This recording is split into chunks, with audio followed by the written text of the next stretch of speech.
کوئی بھی معاشرہ اس وقت تک پرامن اور ترقی پذیر نہیں بن سکتا جب تک کہ اس کے افراد عمدہ اخلاق، عدل و انصاف، امانت داری اور باہمی احترام کے اصولوں پر قائم نہ ہو۔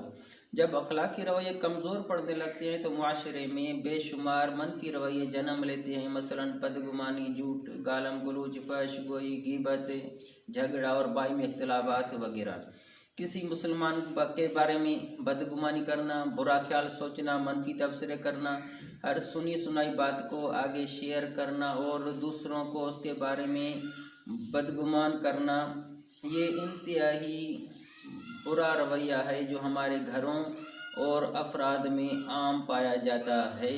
اس سلسلے میں سیدنا عبداللہ بن عمر رضی اللہ تعالیٰ عنہ کی روایت ہے کہ رسول اللہ صلی اللہ علیہ وسلم نے فرمایا، جس نے کسی مومن کے بارے میں ایسی بات کہی جو اس میں نہیں تھی تو اللہ تعالیٰ اسے جہنمیوں کی پیپ میں ڈالیں گے جب تک کہ وہ اپنی بات سے باز آ جائے۔